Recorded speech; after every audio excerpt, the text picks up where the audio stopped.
اعوذ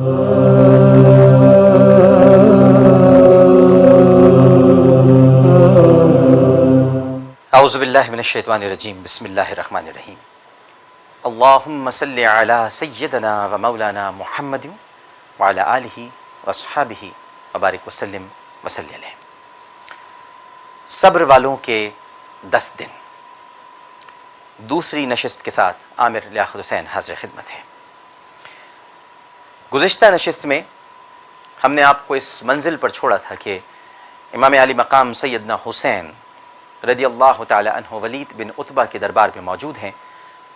وہ بیعت کے لیے اصرار کر رہا ہے اور امام علی مقام سیدنا حسین رضی اللہ تعالی عنہ اسے نصیحت کر رہے ہیں کہ بیعت اگر لینا چاہتے ہو تو دن کی روشنی میں لو، یہ مخفی اور رات کی تاریکی میں ہم بیعت کرنے والوں میں سے نہیں ہیں۔ لیکن مروان وہاں پر موجود ہے۔ مروان مردود نے کہا، اللہ کی قسم اگر حسین بغیر بیعت کے چلے گئے تو ان پر ہاتھ نہیں ڈال سکو گے جب تک قتل عام نہ ہو جائے۔ ابھی حسین کو پابند کرو اور بیعت کراؤ، اگر بیعت کریں تو ٹھیک ہے ورنہ قتل کر دو۔ اس وقت امام حسین رضی اللہ تعالی عنہ نے مروان سے فرمایا، یا ابن الزرقاء اتقتلنی ام ہوا کذبتا، اے گندی آنکھ والی عورت کے بیٹے، تو مجھے قتل کرے گا یا وہ یہ جھوٹ ہے کہ تم میں سے کسی کی کوئی جرت نہیں۔ پھر اپنے جوانوں کے ساتھ واپس گھر آ گئے۔ مروان نے ولید سے کہا، تو نے میرا کہنا نہیں مانا اور ان کو قتل نہیں کیا، اب ان پر تیرا ہاتھ ڈالنا مشکل ہے۔ ولید نے کہا کہ افسوس تم پر ہے، کسی اور کو ملامت کر، مجھے اس کام کی رہنمائی کرتا ہے جس میں میری دینی ہلاکت ہے، ہرگز مجھے پسند نہیں کہ ان کو قتل کر دوں، اور اگر بیعت کا انکار کریں تو بھی ان کو قتل نہیں کیا جا سکتا۔ اللہ کی قسم وہ تو اطاعت خدا کا میزان ہے، اگر کوئی ان کے خون سے ہاتھ آلود کرے تو اللہ کے نزدیک وہ مردود ہے۔ دوسرے دن ناظرین کرام، سیدنا امام حسین رضی اللہ تعالی عنہ اپنے گھر سے باہر آئے تاکہ معلوم کریں کہ حالات کیسے ہیں۔ مروان آپ کو راستے میں ملا اور کہنے لگا، اے ابا عبداللہ، میں آپ کو نصیحت کرتا ہوں اور اس میں صرف آپ کی بہتری چاہتا ہوں، اور وہ یہ ہے کہ یزید کی بیعت کر لیں تاکہ کوئی تکلیف اور مشقت نہ دیکھیں، اس کے علاوہ فتنے کی آگ بھی بجھ جائے گی۔ امام حسین رضی اللہ تعالیٰ عنہ نے ارشاد فرمایا، ان للہ و انا الیہ راجعون۔ آج اسلام اس قدر کمزور ہو گیا ہے اور مسلمان مصیبت میں مبتلا ہو گئے ہیں۔ اے مروان، یزید کون ہے؟ کون ہے کہ تو اس کی بیعت کا مطالبہ کرتا ہے، حالانکہ تو جانتا ہے کہ وہ شرابی، زانی، فاسق اور فاجر ہے۔ تیری نصیحت بہت بری اور بے سود ہے، میں تیری اس نصیحت پر جو ہزار ملامت سے بدتر ہے تیری مذمت نہیں کرتا، کیونکہ تجھ سے تو یہی توقع ہے۔ تو ابھی پیدا بھی نہ ہوا تھا کہ نبی کریم صلی اللہ علیہ وآلہ وسلم نے تجھ پر لعنت کی تھی۔ اب یہ روایات میں آتا ہے، لیکن ہمارا عقیدہ یہ ہے کہ نبی کریم صلی اللہ علیہ وآلہ وسلم نے کسی پر بھی لعنت کبھی نہیں کی، لیکن چونکہ یہ روایات میں ہے تو میں بیان کر رہا ہوں، لیکن میرا اس سے اتفاق نہیں ہے۔ مروان کو امام کی باتوں پر غصہ آیا اور کہنے لگا، اللہ کی قسم میں آپ کا پیچھا نہیں چھوڑوں گا جب تک کہ آپ یزید کی بیعت نہیں کر لیتے۔ امام علی مقام سیدنا حسین رضی اللہ تعالی عنہ نے ارشاد فرمایا، اے پلیت، دور ہو جاؤ، ہم اہل بیت طہارت ہیں، اور اللہ نے ہماری شان میں ارشاد فرمایا ہے، انما یرید اللہ لیذھب عنکم الرجس اہل البیت ویطہرکم تطہیرا۔ مروان نے سر جھکا لیا اور کچھ نہ بولا۔ پھر امام حسین علیہ السلام نے چند جملے مروان مردود کی مذمت اور ملامت کے لیے فرمائے۔ جب آپ نے ارشاد فرمایا تو وہ غصے میں آ گیا اور ولید کے پاس گیا اور اسے تمام گفتگو سنائی، اور پھر اس گفتگو کو یزید کی طرف لکھا گیا۔ خط کو یزید کی طرف روانہ کرنے کے بعد ولید نے عبداللہ ابن زبیر رضی اللہ تعالی عنہ کو بلایا، تو حضرت عبداللہ ابن زبیر رضی اللہ تعالی عنہ نے کہا کہ میں خود ولید کے پاس آ جاؤں گا اور ویسے ہی کروں گا جیسے امیر کا حکم ہے۔ انہوں نے اس وقت حکمت عملی اختیار کی۔ ولید کو قاصد نے عبداللہ کا پیغام دیا، ولید نے دوبارہ قاصد بھیجا اور کئی بار بھیجا، اور آخری بار ولید کے غلاموں نے کہا کہ اے عبداللہ آؤ اور امیر کی بیعت کرو ورنہ وہ تمہیں قتل کروا دے گا۔ جب رات ہوئی تو عبداللہ ابن زبیر رضی اللہ تعالی عنہ نے اپنے بھائیوں کو بلایا اور کہا کہ مناسب یہ ہے کہ آج رات ہم یہاں سے نکل کر مکہ المکرمہ چلے جائیں، تم معروف راستے سے جاؤ اور میں غیر معروف راستوں سے آؤں گا، کیونکہ مجھے یقین ہے ولید مامورین کو بھیجے گا اور جب وہ مجھے گھر میں نہیں پائیں گے تو تلاش پر نکلیں گے اور پھر میری تعقیب کریں گے، لہٰذا میں غیر معروف راستوں سے سفر کرتا ہوں۔ دوسرے دن ولید نے عبداللہ کو بلایا تو انہیں گھر میں نہ پایا، تو معلوم ہوا کہ وہ چلے گئے ہیں۔ ولید کو غصہ آیا اور مروان نے کہا کہ جب امیر نصیحت کرنے والوں کی نصیحت قبول نہ کرے اور مصلحت اندیشی کا خیال نہ کرے تو یہی ہوتا ہے۔ میں تمہیں بتاتا ہوں کہ عبداللہ مکہ المکرمہ کے علاوہ کہیں نہیں جا سکتے، اب ان کی گرفتاری کے لیے افراد بھیجو تاکہ انہیں گرفتار کر لیں۔ چنانچہ 80 افراد جو کہ گھوڑ سوار تھے بنی امیہ کے ایک شخص کی سالاری میں بھیجے گئے تاکہ جہاں بھی انہیں دیکھیں گرفتار کر لائیں۔ ناظرین کرام، یہاں میں آپ کو یہ بتاتا چلوں کہ ولید بن عتبہ کے پاس سے امام حسین رضی اللہ تعالی عنہ دوسری رات اپنے نانا جان یعنی ہمارے آقا و مولا حضرت محمد مصطفیٰ صلی اللہ علیہ وآلہ وسلم کے روضہ اقدس پر تشریف لے گئے اور کئی رکعت نماز پڑھی، کیونکہ ظاہر وہاں مسجد نبوی ہے۔ نماز سے فراغت کے بعد اللہ سبحانہ و تعالیٰ کی بارگاہ میں مناجات کی، گڑ گڑائے، پروردگار کی بارگاہ میں روئے، خدایا یہ تیرے پیغمبر محمد ابن عبداللہ صلی اللہ علیہ وآلہ وسلم کی تربت ہے، میں ان کی بیٹی کا بیٹا ہوں، جو واقعہ پیش آیا ہے تو جانتا ہے اور تو میرے حال سے آگاہ ہے، تو میرے ضمیر سے بھی آگاہ ہے، تو جانتا ہے کہ میں نیکی کو اچھا سمجھتا ہوں اور منکر سے نفرت کرتا ہوں۔ اے خدایا اس تربت پاک کے حق کی قسم اور اس قبر میں سونے والے کے حق کی قسم کہ جو چیز تیری اور تیرے پیغمبر صلی اللہ علیہ وآلہ وسلم کی رضا ہے وہ مجھے بتا دے اور میرے لیے آسان فرما دے۔ پھر بہت روئے اور سر پاک نبی کریم صلی اللہ علیہ وآلہ وسلم کی تربت اطہر پر رکھ دیا۔ آپ روتے روتے سو گئے تو خواب میں اپنے نانا آقا کریم صلی اللہ علیہ وآلہ وسلم کو دیکھا، وہ فرشتوں کے ایک گروہ کے ساتھ آ رہے ہیں، کچھ دائیں طرف ہیں اور کچھ بائیں طرف، کچھ پیچھے اور کچھ مثل فوج کی طرح آگے آگے ہیں۔ نبی کریم صلی اللہ علیہ وآلہ وسلم نے آپ کو سینے سے لگا لیا، پیشانی کو چوما اور فرمایا، بیٹا میں دیکھ رہا ہوں ان قریب ایک گروہ جو اسلام کا دعوے دار ہوگا تمہیں کربلا کی سرزمین پر قتل کر دے گا، تم پیاس سے نڈھال ہوگے لیکن وہ پانی نہیں دیں گے، اور باوجود اس کے کہ وہ میری شفاعت کے امیدوار بھی ہوں گے، اللہ میری شفاعت ان لوگوں کو نصیب نہ فرمائے اور اس دن ان کو ذرہ برابر فائدہ نہ ہو۔ اے میرے فرزند، تمہارے والدین میرے پاس ہیں اور تمہاری ملاقات کی آرزو میں ہیں، اور تیرے لیے بہشت میں کچھ ایسے درجے ہیں کہ جو بیٹا شہادت کے بغیر حاصل نہیں ہو سکتے۔ امام حسین رضی اللہ تعالی عنہ نے اپنے نانا کی بارگاہ میں عرض کیا، اے نانا صلی اللہ علیہ وآلہ وسلم، مجھے قبر میں اپنے پاس بلا لیجئے، اپنے پاس یہیں لٹا لیجئے تاکہ مجھے دنیا میں پلٹ کر آنے کی ضرورت نہ ہو۔ پیغمبر اکرم صلی اللہ علیہ وآلہ وسلم نے فرمایا، میرے لخت جگر سعادت شہادت کو حاصل کرو، پھر تم تمام درجات اور ثواب کو حاصل کر سکو گے۔ یہاں تک گفتگو ہوئی تو امام علی مقام سیدنا حسین رضی اللہ تعالی عنہ نیند سے بیدار ہو گئے. آپ نے اپنے خواب کا اہل بیت سے ذکر فرمایا. اہل بیت بہت پریشان ہوئے، یہاں تک کہ اس دن اہل بیت کے اوپر اس قدر غم تھا کہ زندگی بھر ایسا غم دیدہ دن نے نہ دیکھا.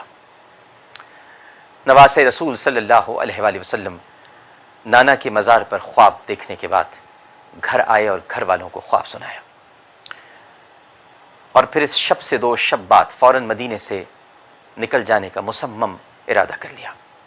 نیم شب آپ قبر رسول صلی اللہ علیہ وآلہ وسلم پر آئے، نماز پڑھی اور نانا صلی اللہ علیہ وآلہ وسلم کو الوداع کہا اور پھر گھر واپس آ گئے. صبح کے وقت محمد حنفیہ آپ کے گھر آئے اور عرض کیا، بھائی جان میری جان آپ پر قربان ہو، میرے لیے آپ سے زیادہ افضل کوئی نہیں ہے اور آپ مجھے اپنی جان سے زیادہ عزیز اور پیارے ہیں. گویا حکم اخوت کے سبب ہم دونوں ایک صلب سے ہیں. آپ میرے لیے اس کے مانند تھے اور اہل بیت کے بزرگ اور بڑے آج آپ ہیں اور بہشت میں جانے والے سادات سے ہیں. میں بس آپ کو ایک نصیحت کرنے آیا ہوں، آپ میری نصیحت قبول فرمائیے. امام علی مقام سیدنا حسین رضی اللہ تعالیٰ عنہ نے فرمایا، بھائی کیا فکر مندی ہے، آپ کا قول میرے لیے بغیر کسی غرض کے ہے. محمد حنفیہ رضی اللہ تعالیٰ عنہ نے عرض کیا، مصلحت یہ ہے کہ آپ ان شہروں سے جو یزید کے قریب ہیں دور ہو جائیں تاکہ لوگوں سے اپنی بیعت طلب کر سکیں. اگر یہ لوگ آپ کی بیعت کریں اور اطاعت کریں اور شکر بجا لائیں، اور اگر آپ کی بیعت نہ کریں تو یہ آپ کے دین اور فضل و مروت کے لیے قطعاً نقصان دہ نہیں ہے. اس بات سے مجھے ڈر ہے کہ آپ کسی شہر میں جائیں اور کچھ لوگ آپ کی حمایت میں کھڑے ہوں اور کچھ لوگ آپ کے مخالف ہو جائیں، تو نتیجہ یہ ہوگا کہ لڑائی جھگڑا ہوگا اور آپ کو شہید کر کے آپ کے خون کو یہ ضائع کر دیں گے. امام حسین رضی اللہ تعالی عنہ نے ارشاد فرمایا کہ آپ نے اچھی نصیحت کی، اب یہ بتائیے کہ کس شہر میں جاؤں. محمد حنفیہ رضی اللہ تعالی عنہ نے کہا کہ پہلے مکہ معظمہ جائیں، اگر اہل مکہ آپ کی بیعت کر لیں تو ٹھیک ہے، ورنہ یمن چلے جائیے گا کہ اہل یمن ضرور آپ کی بیعت کریں گے، اور اگر وہ بھی آپ کی اطاعت نہ کریں تو پھر پہاڑوں میں چلے جائیے گا اور ایک شہر سے دوسرے شہر منتقل ہوتے رہیے گا اور مناسب وقت کا انتظار کیجیے گا. امام حسین رضی اللہ تعالی عنہ نے محمد حنفیہ کی بات سن کر کہا، اللہ کی قسم اگر میرا دنیا میں کوئی بھی مددگار نہ ہو تو بھیا تب بھی یزید کی بیعت نہیں کروں گا. پھر دونوں بھائی اس قدر روئے کہ ریشائے مبارک تر ہو گئیں. محمد حنفیہ کا ارادہ تھا کہ سیدنا امام حسین رضی اللہ تعالی عنہ کے ساتھ مدینے سے نکلیں، لہٰذا سامان سفر بھی حاضر کیا، لیکن امام علی مقام سیدنا حسین رضی اللہ تعالی عنہ نے وہیں رکنے کا حکم دیا اور فرمایا آپ ہمارے اسی شہر مدینے میں رہیے اور میری طرف سے حکومتی کاموں پر ناظر رہیے اور حالات و واقعات میری طرف پہنچاتے رہیے. پھر سیدنا امام حسین رضی اللہ تعالی عنہ نے ایک وصیت نامہ محمد حنفیہ رضی اللہ تعالی عنہ کے لیے لکھا، جس کا متن کچھ اس طرح سے ہے کہ بسم اللہ الرحمن الرحیم. یہ وہ وصیت ہے جو حسین ابن علی نے اپنے بھائی محمد حنفیہ کو لکھی. حسین گواہی دے رہا ہے کوئی معبود نہیں اللہ کے سوا اور محمد صلی اللہ علیہ وآلہ وسلم حق کی طرف سے حق لے کر آئے ہیں اور جنت و جہنم حق ہے، قیامت حق ہے اور اللہ کا قبروں سے مبعوث کرنا حق ہے. میں نے قیام شروع کیا، میرا ارادہ فساد، تکبر اور حصول حکومت نہیں بلکہ اپنے نانا صلی اللہ علیہ وآلہ وسلم کی امت کی اصلاح کے لیے نکلا ہوں تاکہ امر بالمعروف اور نہی عن المنکر کروں اور اپنے نانا صلی اللہ علیہ وآلہ وسلم اور بابا کی سیرت پر چلوں. جو شخص میرے نظریے کو قبول کرے وہ حق کو قبول کرے گا اور حق اولا ہے. جس نے انکار کیا میں صبر کروں گا یہاں تک کہ میری اور میرے قوم کے درمیان اللہ فیصلہ کرے، بے شک وہ بہتر فیصلہ کرنے والا ہے. امام حسین رضی اللہ تعالی عنہ اتوار کی رات 29 رجب المرجب کو آدھی رات کے وقت مدینہ منورہ سے نکلے. امام جعفر صادق رضی اللہ تعالی عنہ فرماتے ہیں کہ جب امام علی مقام سیدنا حسین رضی اللہ تعالی عنہ مدینے سے خارج ہوئے تو ملائکہ کے گروہ در گروہ ملاقات کے لیے آئے، جن کے ہاتھوں میں جنگ کا اسلحہ تھا، بہشتی اونٹوں پر سوار تھے۔ انہوں نے سلام کے بعد عرض کیا، اے مخلوق خدا پر حجت خدا، ہم نے چند مقامات پر آپ کے نانا صلی اللہ علیہ وآلہ وسلم اور آپ کی مدد کی، اب آپ کی خدمت میں حاضر ہیں۔ امام حسین رضی اللہ تعالی عنہ نے فرمایا، میری اور تمہاری ملاقات محل قبر پر ہوگی، اور وہ ایسی زمین ہے کہ جہاں میں شہید ہوں گا، اسے کرب و بلا کہتے ہیں، جب وہاں پہنچوں تو وہاں آنا۔ ناظرین کرام، امام حسین کے ساتھ مدینہ منورہ سے روانہ ہونے والوں میں آپ کی 12 بہنیں، سیدہ زینب کبریٰ بنت امیر المومنین و فاطمہ الزہرا، آپ کا لقب عقیلہ بنی ہاشم، سیدہ زینب صغریٰ بنت امیر المومنین فاطمہ الزہرا، سیدہ فاطمہ جن کی کنیت ام کلثوم ہے، سیدہ ختیجہ جن کی ماں ام ولد تھیں، یہ عبد الرحمن بن عقیل کی زوجہ تھی، ان کے 2 بیٹے تھے، سعد اور عقیل۔ اور سیدنا امام حسین کی شہادت کے بعد جب دشمنوں نے خیام پر ہجوم اور حملہ کیا تو دونوں بچے پیاس، وحشت اور دہشت کی شدت کی وجہ سے شہید ہو گئے۔ ان کا باپ کربلا کے شہداء میں سے ہے اور ختیجہ کوفے میں وفات پا گئی۔ 5ویں ہیں سیدہ رقیہ کبریٰ، جو مسلم بن عقیل کی زوجہ تھیں، اور ان کے 2 بیٹے عبداللہ اور محمد تھے، اور ایک بیٹی عاتکہ تھیں۔ یہ دونوں لڑکے کربلا میں شہید ہو گئے، اور جناب عاتکہ 7 سال کی تھی، جو سیدنا امام حسین رضی اللہ تعالی عنہ کی شہادت کے بعد تاراجی خیام کے وقت گھوڑوں کے سموں سے پامال ہو گئیں۔ حضرت ام حانی جن کی ماں ام ولد تھی، یہ عبداللہ اکبر بن عقیل کی زوجہ تھیں، ان کا بیٹا بنام عبداللہ تھا۔ سیدہ رملہ کبریٰ جن کی ماں ام مسعود بنت عروہ الثقفی تھیں، یہ عبد الرحمن اوسط بن عقیل کی زوجہ تھیں، اور ان کی بیٹی ام عقیل تھیں۔ سیدہ رقیہ صغریٰ کہ ان کی ماں ام ولد تھیں، سیدہ فاطمہ الصغریٰ جن کی ماں ام ولد تھیں، یہ ابو سعید بن عقیل کی بیوی تھیں، اور ان کی ایک دختر بنام حمیدہ اور ایک بیٹا محمد ہے۔ محمد 7 سال کے تھے جو اپنے ماموں سیدنا امام حسین رضی اللہ تعالیٰ عنہ کے خاک پر گرنے کے بعد ایک ملعون کے ہاتھوں شہید ہو گئے۔ 10ویں سیدہ ختیجہ صغریٰ کہ جن کی ماں ام ولد تھیں، اور یہ عبداللہ اوسط بن عقیل کی زوجہ تھیں، ان کی کوئی اولاد نہ تھی۔ اس کے علاوہ سیدہ ام سلمہ، سیدہ میمونہ، بعض علماء نے سیدہ جمانہ کا اضافہ بھی کیا ہے جن کی کنیت ام جعفر تھی۔